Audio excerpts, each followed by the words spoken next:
Carey Clements has won a Distinguished Services Award.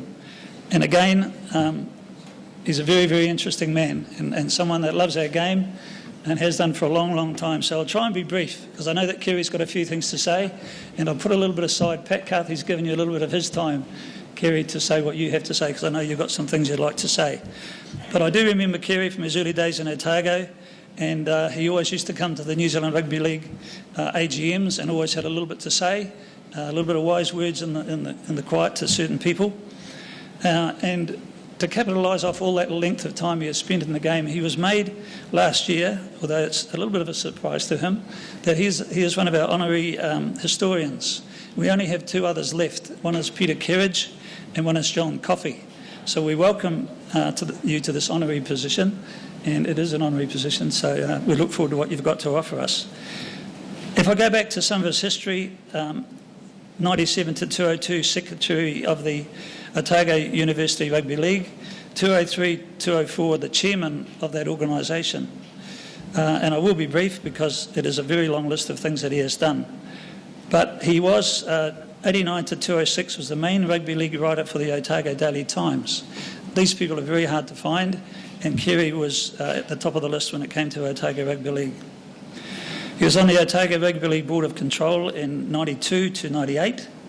And then from 209, 212 and 214, he was awarded Services to Sport Award. So he won 3 awards for that, and that's a great acclamation to what you have done. 214, he was awarded the Life Membership for the New Zealand Rugby Universities and Tertiary Students League Council. And last year, he was a finalist of the New Zealand Volunteer of the Year Award. I have left out a whole lot of other stuff, but I'm sure that Carey in his own way would like to tell you all about it. So Carey, after all these years, congratulations.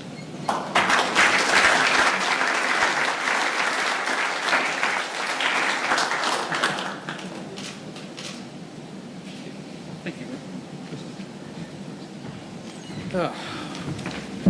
Goodness, I had to write some notes because I'm lousy at improvisational speeches. So can you just bear with me? And I will be as brief as I can, so please. First of all, distinguished guests, ladies and gentlemen, you know, those that are gathered in the room today will know their first involvement in rugby league. In the case of myself, I was a young reporter on the Otago Daily Times in Dunedin 27 years ago, and after asking the sports editor of the ODT, Brent Edwards, why rugby league was not covered, his words were, which I've never forgotten to this day: "We don't want to cover a sport like that. We don't want to cover a sport like that." Now, I thought that was rather strange. So after going out and seeing what rugby league was all about, I soon met up with a league enthusiast in the late Kingy Carroll down south. And through the appreciation of the style of the game and seeing there was welcomed aboard and so on, I was soon placed in administration roles, and it just took off from there. Ray, as he mentioned, his history is sort of one of my fortes, and along the way I've learned that we can learn so much about history in our game. In order to go forwards, you must learn from the past first. So I learned things like, for example, Bluff was the very first place in New Zealand where club rugby league was played in July 1908. I learnt in the mid-1950s, Dunedin hosted the very first night provincial and club games. The late George Stewart, who was a Distinguished Holder Award when it was first awarded in 1977, and was president of the Otago Rugby League, used to recruit players. He was a regular force sergeant major by marching cadet soldiers off the parade ground into his office and telling them they're playing rugby league. The late Ray Cody, who was a life member of New Zealand Rugby League, also told me when they were setting up the Otago Rugby League again in the 1950s, they used to have clandestine meetings, and they used to meet in different corners around South Dunedin, going in a snooker parlour and having a secret door knock just to get in. So all these things are fascinating. So I've met many hundreds of players and officials. So to me, it's not about me. It's about all those pioneers that went before us to create a game which we have today. I mean, we've got Rolly Ferguson here tonight. He's only just a second schoolboy Kiwi, or should I say junior Kiwi, behind Sam Williamson and Otago. So it's an elite group. We've got 2 Otago Kiwis still alive in John Walsh and Trevor Patrick. So we should never forget the grassroots, even at the most smallest areas, and that's where I've been most fascinated about. So the one thing that I'm involved with, though, these days is New Zealand University's Tertiary Students Rugby League. For the last 12, 13 years, I've been the secretary. So I encourage, especially the young people here tonight, get an education behind you as well. I implore you to do it because it's something to fall back on.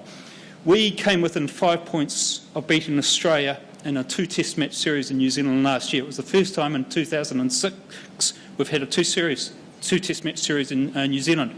This year it's the 30th anniversary since the very first University World Cup, and Howie incidentally was the captain of that side. So again, we've got people who've done well, politicians, MPs, lawyers and the like. So please use these people, use your education. Lastly, I'd just like to thank some people, if I may, who've encouraged me and helped me and mentored me along the ways. And along them are some past people passed on. Bernie Wood, Anoka McDonald and Ray Cody, along with some of the present crowd, and Bob Dragizovich, Gerald Ryan, Dr Wayne Morris, Rodney Moore, Dr Barry Hughes, Dr Barry Gordon, Harry Lysart, Peter Kerridge, Steve Martin, Jason Hempson, Noel Burney, Trevor Patrick and John Fiso. In summary, although it is a decade since I left Dunedin, and that's why I'm wearing my Targa blazer, even though I live in Wellington these days, we must always remember where we come from in the league to ensure that we keep focused in the game and not focusing too high. So I leave you with these final thoughts. It is us that owe the game. We don't owe the game. The game does not owe us. Thanks very much indeed.